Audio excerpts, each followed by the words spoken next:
আমরা 200-300 পেয়ে যেতে পারি। 321 পৌঁছে যেতে পারে, কোনো অস্বাভাবিক কিছু না। কারণ তৃণমূল পারে না এমন কোনো কাজ নেই, আর মানুষও তৃণমূলকে দেখে করতে পারে না এমন কোনো কাজ নেই, যেটা মানুষ করে দিয়েছেন। খেলা শেষ।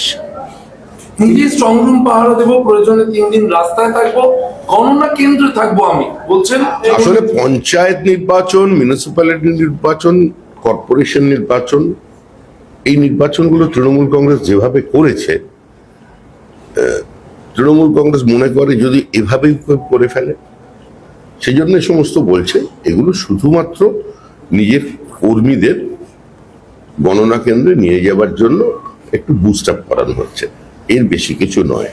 ঠিকঠাক খবর নিয়ে দেখুন, মকপল থেকে শুরু করে নির্বাচন পর্যন্ত বহু বিধানসভা এরকম পাবেন যেখানে অনেক বুথে তৃণমূল কংগ্রেসের এজেন্ট ছিল না। অধীর চৌধুরী বলছেন যে সরকারের বিরুদ্ধে মানুষের প্রবল ক্ষোভ ছিল, সেই ক্ষোভ দ্বিতীয় দফায় ভোটেও আশ্রয় পড়েছে। মমতা বন্দ্যোপাধ্যায়ের বিরুদ্ধে প্রচুর ভোট পড়েছে। তৃণমূল 40 ভোট পেলে বিরোধীরা 60 ভোট পেয়েছে। ভোটের ফল নিয়ে পর্যবেক্ষণ অধীর চৌধুরী। দ্বিতীয় দফার বড় অংশের ভোট বিজেপির পক্ষে গেছে বলে অধীর চৌধুরী বলছেন। দেখুন, এই চৌধুরী রাজনীতি বোঝেন, মাটি চেনেন, মুখ্যমন্ত্রীও চেনেন, দুজনেই জানেন ভোটের ফলাফল কি হতে চলেছে। নিজস্ব রাজনৈতিক বোধ থেকে এবং দীর্ঘদিনের রাজনৈতিক অভিজ্ঞতা থেকে মুখ্যমন্ত্রীও যে কথা বলেছেন তৃণমূল থাকলে আবার দেখা হবে, সেটাও ঠিক, এবং অধীরবাবু যেটা বলছেন সেটাও ঠিক। 13 এপ্রিল কয়লা পাচার মামলায় অর্থ তছরূপের অভিযোগে যে গ্রেপ্তার করা হয়েছিল বিনেশ চান্ডেলকে, আইপ্যাকের ডিরেক্টর, তিনি ভোট শেষ হতেই জামিন পেয়ে গেলেন। জামিন পাওয়ার তো একটা আইনগত অধিকার আছে, প্রত্যেকেই জামিন পেতে পারে। জামিন পাওয়ার অর্থ এই নয় যে তার উপরে যে অভিযোগগুলো ছিল সেগুলো সম্পূর্ণ খারিজ হয়ে যাবে। গণনা কেন্দ্র পরিবর্তন নিয়ে আদালতে গেল, কলকাতা হাইকোর্টে গেল তৃণমূল কংগ্রেস, এবং একাধিক গণনা কেন্দ্র পরিবর্তন করা হয়েছে এই অভিযোগ তুলে কলকাতা হাইকোর্টের মামলায় করতে গেল তৃণমূল কংগ্রেস। তৃণমূল কংগ্রেসের চিরকাল গণনা পরিবর্তনের জায়গা বদল করেই নির্বাচনে বিরোধীদের উপরে আক্রমণ নিয়ে আসে। বেছে বেছে এমন কিছু এলাকায় ভোট এর গণনা কেন্দ্র তৈরি করে যেখানে অন্য কেউ ঢুকতে পারে না। তৃণমূল কংগ্রেস এখনো মনে করছে যে লুটটা অব্যাহত রাখবে, কিন্তু সেটা সম্ভব না।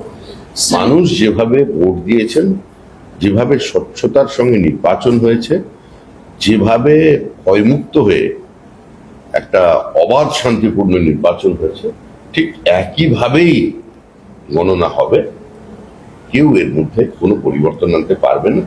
তবে আবার বলছি, খেলা শেষ। বিহারের কর্মসূচিতে গতকাল রাতে আরএসএস কর্মীর বাড়িতে 20 থেকে 30 জনের হামলা এবং তাকে বেধড়ক মারধর করা হয়েছে বলে অভিযোগ, তৃণমূলের বিরুদ্ধে অভিযোগ কি? রক্তাক্ত শরীর নিয়ে থানায় যাচ্ছে, তারপরেও সেখানে পুলিশ কর্তা এফআইআর করতে অস্বীকার করেছে। বিষয়টা আমরা দেখছি, কোন অপরাধী পার পাবে না। বিহারের পশ্চিমেও গতকাল রাতে এই ধরনের ঘটনা ঘটেছে এবং তৃণমূল কাউন্সিলরকে, প্রাক্তন কাউন্সিলরকে মারধর করা হয়েছে বলে অভিযোগ করছে বিজেপি কর্মীর বিরুদ্ধে। মাথা থেকে গিয়েছে সেই অভিযোগ করছেন রত্না চট্টোপাধ্যায়, নিজে বলছেন বিজেপি কর্মী হন। বিজেপির এত শক্তি হয়ে গেছে, ভাবলেও আর ভালো লাগে। এই ধরনের মারামারি, মাথা ফাটাফাটির মধ্যে আমরা নেই। তৃণমূলই তৃণমূলের মাথা ফাটিয়েছে।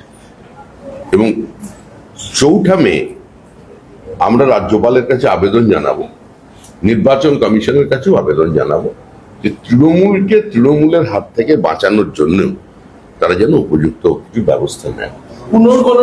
পুনর্নির্বাচনের আপনারা আবেদন করেছেন ফলতা সহ একাধিক জায়গায়। সিইও নিজে মনিটর করছেন রিপোল এবং ডায়মন্ড হারবার, যেখানে ফলতা পড়ে, সেই ডায়মন্ড হারবারের রিপোল পর্যবেক্ষণের জন্য ইতিমধ্যে সুব্রত গুপ্ত তিনি পৌঁছে গিয়েছেন ডায়মন্ড হারবার। দেখুন, আমরা আমাদের দাবি জানিয়েছি নির্বাচন কমিশনকে, এবং ঘটনার সত্যতা আছে কি না সেটা তো সংবাদ মাধ্যমেও প্রকাশিত। আমরা তথ্য সামগ্রী যা আমাদের কাছে আছে, যা অভিযোগ আছে, সেটা নির্বাচন কমিশনকে জানিয়েছি। এরপর নির্বাচন কমিশন তাদের সিদ্ধান্ত নেবে। শেষ প্রশ্ন শ্রমিকদা, সেটা হচ্ছে যে এসআইআর এর গুঁতো খেয়ে মানুষ দলে দলে ভোট দিল, এত পার্সেন্টেজ পোল এটা দেখে আপনারা মানুষের- এক সেকেন্ড এটা- এত পার্সেন্টেজ পোল দেখে আপনারা উল্লসিত হলেন, কিন্তু এই ভোট যে আপনাদের পক্ষে যাচ্ছে বা চলে যাচ্ছে, এটা কোন অঙ্কে আপনারা ভাবছেন, কেন ভাবছেন? আমরা তো কিছুই ভাবছি না, আপনারা আমাকে খুব ভাবতে বাধ্য করাচ্ছেন। আমরা কিছুই ভাবছি না, আমরা বলছি খেলা শেষ। Shamika, like CM said that she'll be on ground if required on the counting day. What is BJP's preparation for May 4? I mean, on the result day? How?